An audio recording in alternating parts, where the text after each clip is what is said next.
What's going on, Port fans? Welcome back to another video on my channel. Today we're going to be previewing round 8 between Port Adelaide and St Kilda this Saturday night at the Adelaide Oval in front of a 20,000 plus crowd, which is going to be the biggest crowd at the Adelaide Oval for 2020 because the Crows, well, they only had a dismal 13,500 people attend on Monday night, but the Port faithful will get their opportunity to attend this week's game, and it's going to be a big one for Port after a great win against Carlton just last week, and St Kilda obviously beating the Crows Monday night. Will the 5-day turnaround affect how they perform against Port Adelaide, who are coming off a 6-day break and a travel from the Gabba? Or will the Noosa fly-in, fly-out business with St Kilda affect them coming into this week's game? All to play for this week, so let's preview it and see exactly what's going to happen. It's the return of Dougal Howard and Paddy Ryder to the Adelaide Oval for their match against Port Adelaide for the first time since leaving the club last year. I have a feeling there's going to be a bit of biff around these two players coming into this one, with Laddams up against Ryder in the ruck. It's going to be a very interesting contest to see how St Kilda planned that one out with a 2v1 ruck style, with Marshall and Ryder going up against Laddams, as I said. But also who Dougal Howard plays on down forward for St Kilda against Port. Does he go to Charlie Dixon? Does he go to Todd Marshall? Or does he play that loose defence style of play that maybe Justin Westhoff will be his opponent? It'll be very interesting to see the welcoming return of those two, and I'm sure the Port faithful will let them know about it. A lot of Port fans obviously love Dougal Howard and Paddy Ryder, so I don't think there'll be any negative feedback towards them at all. But in saying that, they are playing for the opposition, so it'll be fascinating to see what type of reaction they get. Looking at the game itself, it is first v 6th for this one, and St Kilda seem to be into quite reasonable form at the moment, to be honest. They've beaten Adelaide, they're sitting comfortably in 6th position, they're looking like an alright side, and they have a lot of key players that we definitely need to keep our eye on. Most notably, it'll be who Jack Steele goes to on the night, because he not only plays a defensive role in the midfield on the best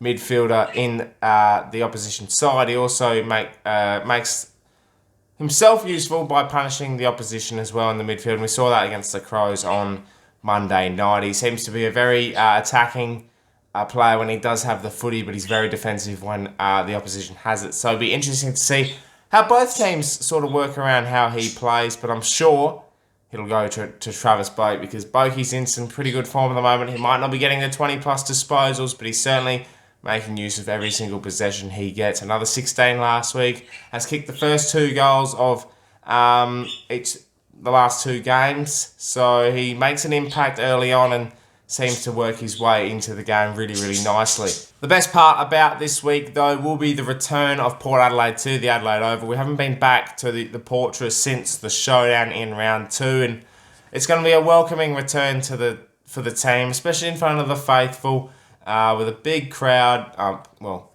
in terms of a capacity crowd, it's not that, but in saying what is available, it is going to be a big, big event, and I think Saturday night footy against St Kilda, who are a good side at the moment, it's a challenge for Port Adelaide, I think, and I think it'll be something that, once again, we tested ourselves against Carlton. Carlton were not a rollover team, and certainly they're not going to be one of those teams that we just tick off as a win.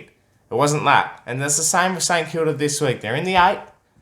They're playing some good footy, and we have to be on our best efforts Saturday night to make sure that we account for any style of footy that they play on the night, whether it's taking us down defensively or they're playing their own game. We have to be accountable for both of that. And you look at the game Monday night, and they were very much on the rebound of play. The Adelaide Crows had a lot of inside 50s. They weren't able to capitalise on their opportunities. And St Kilda just rebounded nicely, and on the turnover, I think at one stage they had 25 inside 50s and they had 13 scoring shots. Going at 50% inside 50 is a very, very good showing of how much they relied on getting that rebound footy, that quick transition to go from the defensive 50 to attacking. And they were able to take their opportunities when given it. And I think in the end, the Crows did push St Kilda to the edge, but they just fell apart, and in the end, St Kilda hit every opportunity they did. They ended up playing a good patch in the last 5 minutes and ran away with the game. So for Port Adelaide's sake, I think it's very much the same. We've just got to take our opportunities. We rely heavily on our forward pressure and our inside 50s, and we saw that across the whole of the Carlton game, that we were able to continually attack and pepper inside 50, putting it on Charlie's head. He was taking those marks. If he can kick a couple of those goals that he did miss, then we look so much more dominant, and we're not winning that game after the siren on the weekend. We are beating Carlton pretty convincingly in the end. So it's sort of that way again. We've got to rely on our own game more than we look at the opposition. I think if Port Adelaide are going to win it this week, they have to take their opportunities. And I've said it for the last 3 weeks. We didn't do it against Brisbane. We got punished. We did it against GWS in a tussle, in a fight. That was a dogfight of a game, and we managed to pull away. Carlton was end-to-end transition, and if we took our opportunities more, we would have won by more, but we were lucky enough to get the job done with Robbie Gray. So it'll be that again this week, and we're our own worst enemy. But sitting at the top of the table, we're there for a reason. We've taken our opportunities more often than not. We've got to do it again this week at home. All right, looking at selection and the players that seem to be out, we already know 2 confirmed out with Burton and Motlop be missing. Burton, unfortunately, with his quad injury. Soft tissue injuries seem to be an issue for him at the moment. They have been throughout his whole career, so I hope that we take a lot of precaution with him this time, even if he sits out for the next 4 to 5 weeks, because we've got 33 games in 20 days after this round.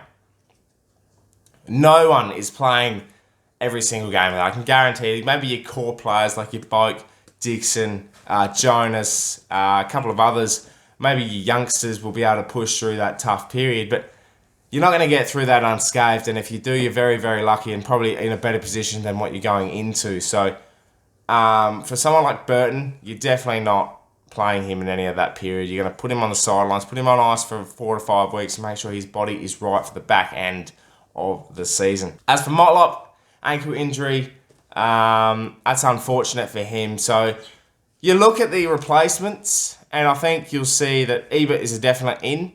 So there's one replacement. Whether or not you put Bonner back into the side to replace Burton, a like for like, you'd probably assume that's what's going to happen. I would love to see Jack Watts get a go, and that would be an amazing story if he did. And anyone else, maybe, I don't know, maybe restructure. Westhoff goes down back and you chuck a Georgiadis in.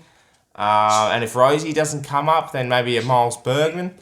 There's a lot of options for the selection this week, and I think that's probably going to be in favour of us because we do have quite a bit of depth, and Kenny will make the right choice. I can see, definitely guarantee Ebert playing. There's a 100% chance of that happening, so we'll see what happens. But quite unfortunate for the injury front, but to come through pretty well going into this 33 games in 20-day period. I think we're in for a good stead, especially if we come out on top this weekend. That is the goal. 7-1, coming out of the first 8 rounds. You're basically halfway. You're going into a 4-block period where you're travelling to the Gabba and back. Monday night footy as well. That's going to be interesting. But that's the way the cookie crumbles. But looking at this week, I'm tipping Port Adelaide. I think we're going to win by about 24 points. I think overall we'll just be able to continually push St Kilda to the edge and maybe break the damn wall in the end. They've got a good defensive structure. They've got a good midfield. Their forward line with the young King boy up front, he might be a bit of a handful, but Gresham as well. We'll have to watch out for them. But I think our defensive unit will structure up really, really well with St Kilda this week. So Port by 24. And you know what? I can see Boakey and Robbie, they're just going to tear it up again, I reckon. I reckon the old guard are going to stand up this week in front of the faithful. Home fans, big game. You don't lose at home, especially in these trying conditions. Well, there you have it, Port fans. That is my preview for round 8 against St Kilda. At the Adelaide Oval this week, I will be there, so I'll be looking forward to seeing anyone else that is attending. So let me know in the comments below if you are attending this week's game and what your tip is for this week.